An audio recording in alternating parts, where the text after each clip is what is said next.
X अक्ष के साथ में कितना कोण बनाता है, किसी पॉइंट से किसी विशेष रेखा की लंबाई कितनी होती है, उसकी लंबवत दूरी कितनी होती है, यही कुछ आज हम लोग पढ़ेंगे इस कोऑर्डिनेट ज्योमेट्री के पार्ट 3 में। बच्चों, प्रवणता, प्रवणता मतलब होता है ढाल, और ढाल को ही हम लोग बोलते हैं स्लोप। आइए हम लोग जानते हैं, और जानने के बाद हम लोग बाद में क्वेश्चन आंसर करेंगे। प्रवणता, देखिए प्रवणता कहने का मतलब होता है कि मान लीजिए कि कोई ये एक्स वाई अक्ष होता है, ये एक्स अक्ष होता है, इसमें कोई लाइन गुजरता है, तो जो एंगल ये बनाता है ना थीटा, यही एंगल का टैन थीटा होता है, उसको हम लोग बोलते हैं स्लोप। इसी को बोलते हैं स्लोप, और ये एम से दर्शाया जाता है। तो कहने का मतलब है एम बराबर टैन थीटा। ठीक है, तो किसी भी अक्ष में देखिए, ये वाई अक्ष है, ये एक्स अक्ष है, इसमें कोई रेखा गुजरती है कहीं से, तो वह निश्चित रूप से एक्स अक्ष में कुछ ना कुछ कोण बनाएगी। ठीक है, यदि जब ऐसा होता है तो जो टैन थीटा होता है वही इसका ढाल होता है, इसी को स्लोप बोलते हैं और इसी को प्रवणता बोलते हैं। ठीक है, जैसे कि मान लिया जाए कि ये 45 डिग्री का बनाती है एंगल, 60 डिग्री मान लिया जाए कि थीटा कितना है, 60 डिग्री है। कोई रेखा है ऐसा, ये कोई रेखा है, ये कितना डिग्री बनाती है, 60 डिग्री। ठीक है, तो इसमें ये ज्ञात करना है स्लोप क्या है, प्रवणता क्या है। तो स्लोप बराबर हम पहले बता दिए हैं कि होता है एम, और एम का मतलब होता है टैन थीटा। थीटा का मतलब कितना डिग्री है, 60 डिग्री। तो इसका आंसर हो जाएगा टैन 60 डिग्री का मान कितना होता है, √3। तो इसका प्रवणता हो जाएगा √3। ठीक है, तो ये हो जाएगा उसका आंसर। अब आप लोग प्रवणता जान गए, स्लोप जान गए। ठीक है, अब इसी पर हम लोग आगे एक पॉइंट है उसको देखते हैं। जो फार्मूला है ये होता है y = mx+c। देखिए y मतलब y, m मतलब क्या होता है, स्लोप, आप लोग को बता दिए हैं अभी। m मतलब स्लोप भी होता है, और m मतलब क्या होता है, टैन थीटा भी होता है, प्लस c। अब देखिए c जो कांस्टेंट होता है वो क्या होता है। मान लिया जाए कि कोई ये वाई अक्ष और ये एक्स अक्ष, ऐसा एक रेखा गुजरता है जो वाई अक्ष को यहाँ पर काटता है किसी पॉइंट पर। मान लिया जाए कि ये 3 पर काटता है, कहीं पर काटता है, तो यहाँ से जो इसकी दूरी होती है, ये दूरी इसी को हम लोग बोलते हैं सी। यहाँ पर सी कितना हो जाएगा, 3। ठीक है, यही इंटरसेप्ट। ठीक है, इंटरसेप्ट ये हो जाएगा सी। अगर मान लिया जाए कि ये 5 पर काट रहा है, तो इसका सी कितना हो जाएगा, 5 हो जाएगा। यही है। तो अब स्पष्ट हो गया ये फार्मूला। क्या था फार्मूला जी, y = क्या होता है, mx+c। बहुत इम्पोर्टेंट फार्मूला है। y मतलब y बराबर m मतलब टैन थीटा, x मतलब x, और c मतलब जो y अक्ष पर गुजरती है कितना दूरी पर, वो है। सपोज कर लीजिए कि कोई लाइन है 2x + 4y = 6। ये लाइन एक्स अक्ष को काटते हुए गुजरती है, किसको, एक्स अक्ष को। तो उसमें एम का मान पूछा है। मान लिया जाए, पूछ दिया जाए एम का मान क्या होगा, स्लोप क्या होगा, ढाल क्या होगा। तो जब ऐसा आता है तो y = mx+c, ये हमको फार्मूला दिया हुआ है। इसमें से आपको c का मान ज्ञात करें पूछेगा, एम का मान ज्ञात करें, पूछे कुछ भी मान करें, हम लोग इसको इस प्रकार बैठाते हैं और तुलना करते हैं। तो यहाँ पर y है, तो यहाँ पर पहले हम लोग y निकालेंगे। तो क्या हो जाएगा ये 4y equal to 6 minus 2x। ठीक है, तो y इक्वल टू हम लोग इसको ऐसा भी लिख सकते हैं -2x, 4 चला जाएगा नीचे और ये +6 है और ये क्या हो जाएगा 4। यहाँ पर देखिए आप y इक्वल टू कितना हो जाएगा, कट जाएगा, 2 दूना 4 -x/2 और ये हो जाएगा 3/2। देखिए यहाँ पर y m कितना है, m आपका ये भाग हो गया, m कितना हो गया -1/2 और ये c कितना हो गया, सॉरी ये 3 कितना हो गया, ये 2 ये। ठीक है, इस प्रकार कोई भी रेखा गुजरता है उसका हम m भी निकाल सकते हैं और c भी निकाल सकते हैं। जैसे एक और एग्जांपल लेते हैं, देखिए 2x - y बराबर 4। इसमें बोलेगा m ज्ञात करें और c ज्ञात करें। ठीक है, कोई भी ज्ञात करना है। सबसे पहले हमको क्या करते हैं, y को इधर कर देते हैं -y, इधर 2 प्लस में है, इधर क्या हो जाएगा माइनस में 2x और इधर +4।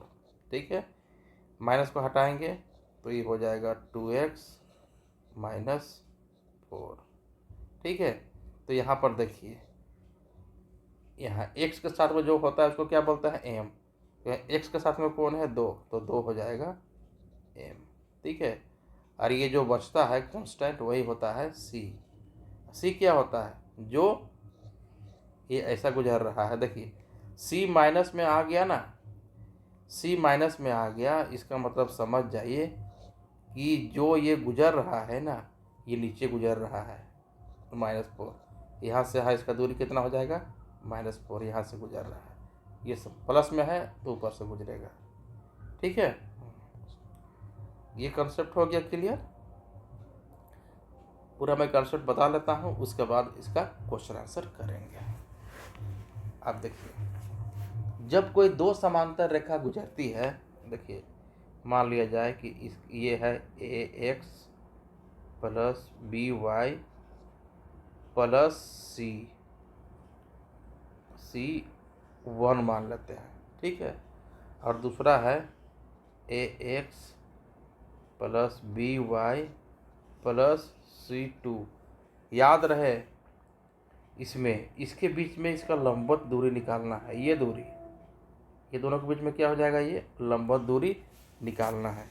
तो लंबवत दूरी निकालने का फार्मूला ये आपको ये रहेगा, दूरी डिस्टेंस बराबर हो जाएगा। देखिए एक फार्मूला है c1 माइनस c2, ठीक है, बट्टा देखिए ax प्लस by, ये दोनों चीज़ सेम होना चाहिए, केवल c1 c2 अलग होना चाहिए। तो उस समय ये हो जाता है a² प्लस b², इतना कर लेंगे और इसका क्या निकाल देंगे, मॉडुलस। मॉडुलस का मतलब होता है कि माइनस हो चाहे प्लस हो, इसका मान क्या में आ जाएगा, दूरी हमेशा प्लस में आएगा। ठीक है, एक एग्जाम्पल से इसको हम समझाते हैं। मान लिया जाए कि ये है, एक मिनट, क्या एग्जाम्पल लें, 5x प्लस 12y प्लस 16, ये एक रेखा हो गया। एक रेखा है 5x प्लस 12y प्लस ये हो जाएगा 30। ये दोनों रेखा के बीच में क्या निकालना है, हमको दूरी निकालना है। तो दूरी निकालने का हम फार्मूला आप लोग को बता दिए कि ये जो टर्म है इसको क्या कर देता है, माइनस कर देना है। तो 30 में से 16 माइनस होगा, c1 माइनस c2 कितना हो जाएगा, ये 14। ये कितना हो जाएगा 14।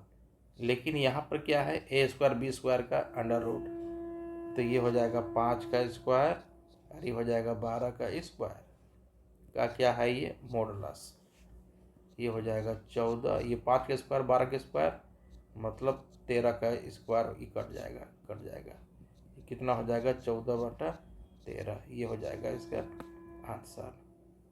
ठीक है, ये कंसेप्ट आप लोग को याद हो गया।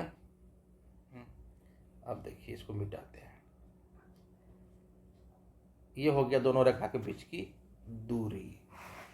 अब हमको एक चीज जानना है, किसी बिंदु से रेखा की दूरी, मान लिया जाए कि एक रेखा है और एक बिंदु है एक्स वाई, एक क्या है ये बिंदु है। इस बिंदु से इसकी दूरी, ई रेखा की दूरी ज्ञात करना है। जब ऐसा पूछता है तो देखिए क्या करते हैं। सबसे पहले एक पॉइंट है x1, क्या है y1, ये हो गया x1 y1। इस बिंदु से एक रेखा है, ये मान लिया जाए रेखा क्या है ये ax plus by plus c1 equal to क्या हो जाएगा 0। तो इसका क्या निकालना है, दूरी निकालना है। तो इसको दूरी निकालना एकदम आसान होता है। हम लोग क्या करते हैं, सबसे पहले इस समीकरण में x की जगह में इसको बैठाते हैं, y की जगह में इसको बैठाते हैं। तो क्या हो जाएगा ये ax1 प्लस b, y है तो y1, ठीक है, और ये c1 है। ठीक है, आप दूसरा क्या करते हैं ax और by, c से कोई मतलब नहीं है क्योंकि c कांस्टेंट है, इसका हम लोग स्क्वायर करके वर्गमूल निकाल देते हैं। ये आप लोग को याद होना चाहिए। ठीक है, जैसे मान लिया जाए कि एक क्वेश्चन है 3x plus 4y equal to 7। एक लाइन है, इससे एक पॉइंट क्या है 2 और 3 का क्या निकालना है, दूरी निकालना है इस पॉइंट से। तो इसमें कुछ नहीं करना होता है, क्या करना होता है देखिए, आप लोगों को बैठा दिया है ax1 by प्लस c1। तो यहाँ 3x 4y, इसको मान लेते हैं प्लस में है 7 ऐसा। तो यहाँ क्या करना है, x के जगह में, सॉरी पहले इसको हम लोग आराम से यहाँ पर बनाते हैं, कोई हड़बड़ी नहीं है, सीखना इम्पोर्टेंट होता है। 3x की जगह में किसको रखेंगे 2 को, 2, ये है 4, y की जगह में किसको रखेंगे 3 को, प्लस ये है 7। और यहाँ पर क्या होता है, ये 3 और 4 का वर्ग यहाँ पर बता दिया है ना, 3 का स्क्वायर और ये 4 का स्क्वायर। तो ये हो जाएगा 3 दूना 6, 4 तिया 12 और ये हो जाएगा 7। ये हो जाएगा 3 का स्क्वायर 4 का स्क्वायर हो जाएगा 5 का स्क्वायर। ठीक है, ये कट जाएगा, ये हो जाएगा 6 12 18, 18 और 7 25, अरे हो जाएगा 5, कट जाएगा, ये कितना हो जाएगा 5। तो इसका दूरी कितना हो जाएगा 5 यूनिट। ठीक है, अब इस पे एक और बात देखते हैं। अगर ये बिंदु कोई रेखा यहाँ से गुजरे, देखिए मान लिया जाए कि यहाँ पर एक पॉइंट है, ये क्या है, इसको ओरिजिन बोलते हैं। क्या बोलते हैं, ओरिजिन। ओरिजिन का कोऑर्डिनेट क्या होता है 0 और 0। इससे इस रेखा की दूरी पूछेगा, किसका, इस रेखा की दूरी पूछेगा। यह रेखा मान लिया जाए क्या है ax plus by plus c। तो उस अवस्था में इसकी दूरी, मतलब मूल बिंदु से इसकी दूरी पूछेगा। यहाँ पर क्या था, कोई पॉइंट से, कोई बिंदु से इसकी दूरी, लेकिन यहाँ क्या है ओरिजिन से इसकी दूरी। फर्क यही है, जब ऐसा बोलता है तो दूरी पूछेगा तो डायरेक्ट आपको क्या करना है, कांस्टेंट टर्म में लिखना है। कांस्टेंट मतलब होता है जो जिसमें एक्स वाई नहीं हो। और यहाँ क्या करना है, a का स्क्वायर प्लस b का स्क्वायर का वर्गमूल निकालना है, यही है। ठीक है, बस इसके जगह में ये हट जाता है, ये हट जाता है, ये रहता है केवल। ठीक है, इसको हम लोग ऐसा भी लिख सकते हैं C1 क्या हो जाएगा, ये A² और ये B²। ठीक है। अब हम लोग बनाते हैं प्रश्न एक मिलान से। देखिए कितना मजा आएगा। देखिए क्वेश्चन क्या बोलता है।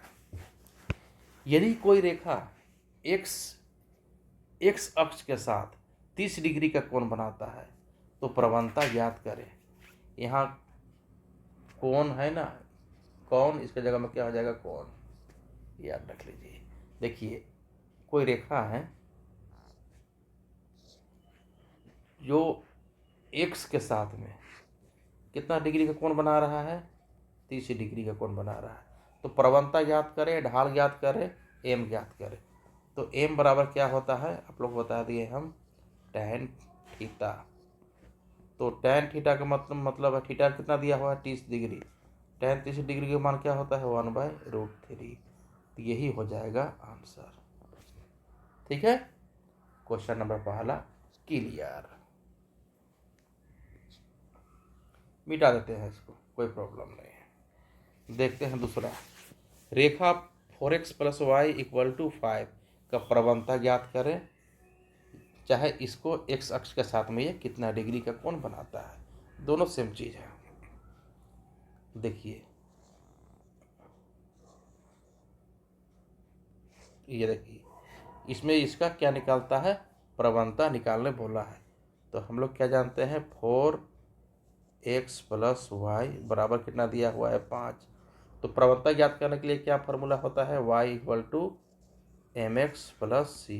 पहले y होता है तो 4x को भेज देंगे इधर, ये बेचारा इधर आ जाएगा, प्लस में था इधर क्या हो जाएगा, माइनस में, अरे ये ऑलरेडी क्या है, प्लस में। तो जो x का साथी होता है, ये क्या है, x का साथी, वही क्या होता है, m। तो यहाँ m हो जाएगा कितना, -4। अगर प्रवणता बोलेगा यही, अगर यही क्वेश्चन में इंटरसेप्ट पूछता, चाहे c का मान पूछता, तो ये क्या होता, -15। लेकिन इसमें केवल ढाल पूछा है, इसलिए आंसर यही हो जाएगा, -4। यही हो जाएगा आंसर। इसके साथ में ये 2 नंबर भी कंप्लीट। ठीक है, मिटा देते हैं इसको।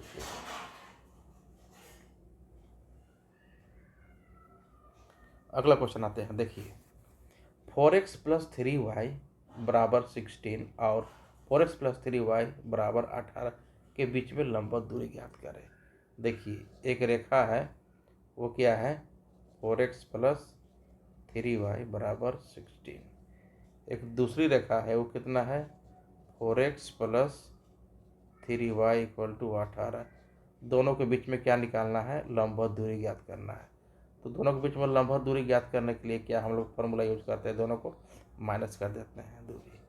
याद कीजिए फार्मूला क्या मैं बताया था, C2 - C1 ये रहता है, और इधर क्या रहता है, a² + b² का √। तो यहाँ C1 C2 के बीच में कितना का अंतर है, चाहे इसका आप लोग क्या निकाल सकते हैं, मॉडुलस निकाल सकते हैं, मापांक। तो 16 में 18 जाएगा, कितना हो जाएगा, ये 2। और ये a² मतलब होता है 4 का स्क्वायर, और ये कितना हुआ, 3 का स्क्वायर। तो ये हो जाएगा 2, ये हो जाएगा 16, और ये हो जाएगा 9, ये हो जाएगा 2, और ये हो जाएगा 25। तो क्या हो जाएगा, ये 2, और ये कितना हो जाएगा, 5। ये निकल गया आंसर, लंबवत दूरी ये दोनों के बीच का। ठीक है, इस प्रकार सी भी मतलब तीसरा भी बन गया। इसको क्या करते हैं, हम मिटा देते हैं।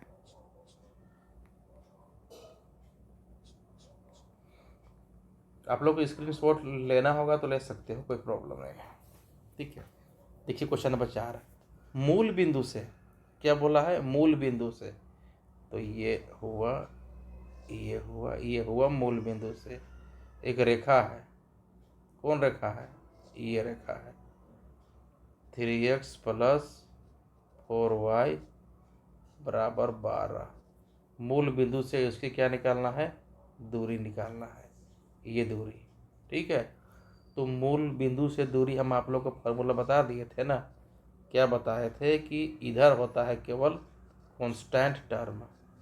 कांस्टेंट मतलब होता है जिसमें ना एक्स हो ना वाई हो, और नीचे क्या होता है ए स्क्वायर प्लस बी स्क्वायर। तो यहाँ पर कांस्टेंट एक्स, इसमें भी एक्स है इसमें भी वाई है, तो इसमें कुछ नहीं है, तो यह कांस्टेंट टर्म हो जाएगा 12। और ये ए स्क्वायर बी स्क्वायर मतलब ये 3 का स्क्वायर और ये 4 का स्क्वायर, ये हो जाएगा 12, ये हो जाएगा 9, ये हो जाएगा 16, ये हो जाएगा 12, ये हो जाएगा 25 का वर्गमूल, ये 25 का वर्गमूल हो जाएगा 5, 12/5 यूनिट। इसका क्या हो जाएगा डिस्टेंस, कहाँ से, मूल बिंदु से। ठीक है, यहाँ तक क्लियर हो गया। अब आगे देखते हैं, आगे देखते हैं। अंतिम प्रश्न है 5वां नंबर।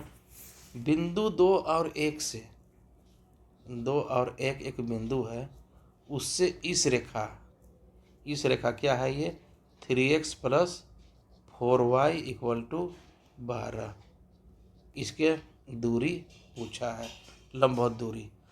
तो आप लोग हम दूरी बता दिए थे, क्या फार्मूला बना दिए थे, d बराबर क्या होता है यहाँ पर। सबसे पहले इसमें इस पॉइंट को रखा जाता है, x का जगह में 2 रखना है, y के जगह में 1 रखना है। कितना हो जाएगा 3 × 1 4 × सॉरी यहाँ x 2 है ना, तो ये 2 हो जाएगा, ये 1 हो जाएगा। ठीक है, और ये हो जाएगा 12 है उधर, तो इधर हो जाएगा, इसको माइनस कर देंगे 12। ठीक है, और ये हो गया, और इसमें क्या करते हैं, ये 3x + 4y है ना, तो ये हो जाएगा 3 का स्क्वायर और ये हो जाएगा 4 का स्क्वायर। तो कुल मिला के 3 दूना 6, 4 का 4 -12, ये हो जाएगा 9, ये हो जाएगा 16 का वर्गमूल, ये हो जाएगा 25 का वर्गमूल, और ये हो जाएगा 12, 4 6 10, 10 में 12 -2। ठीक है, तो हमेशा इसका दूरी क्या में होता है, इसका मापांक निकाल दीजिए, चाहे बाद में प्लस में लिख लीजिए, कोई फर्क नहीं पड़ता है। ये हो जाएगा -2 और 25 का वर्गमूल कितना होता है 5। तो यही हो जाएगा आंसर, लंबवत दूरी। ठीक है, इतना क्वेश्चन जो आप लोग बनाए, मैं बनाया यहाँ पर, तो इसमें माइनस को आप लोग को गौर नहीं करना है, और ये मापांक जो मैं लिखता हूँ ना, ये जानकारी है, जानकारी होना चाहिए इसके लिए, इससे कोई फर्क नहीं पड़ता है। आप लोग डायरेक्ट आंसर लिख देना, प्लस चाहे माइनस, वो हमेशा क्या में होगा, प्लस में होगा, क्योंकि दूरी को हम लोग नेगेटिव नहीं ले सकते हैं इसमें। ठीक है, इस प्रकार हम लोग पार्ट 3 में इतना प्रश्न को बनाएं और समझ गए कि कोई रेखा का कितना डिग्री का कोण बनाता है अक्ष के साथ में, और उसका प्रवणता क्या होता है, इंटरसेप्ट क्या होता है। ठीक है, ये बात। अब अगला जो पॉइंट लास्ट बचेगा पार्ट 4 में, उसमें हम पढ़ेंगे x अक्ष द्वारा y अक्ष द्वारा जो त्रिभुज बनता है, चतुर्भुज बनता है, उसका क्षेत्रफल क्या होता है, और अंतःकेंद्रक का क्षेत्रफल क्या होता है, केंद्रक का क्षेत्रफल क्या होता है। ठीक है, चलिए, धन्यवाद।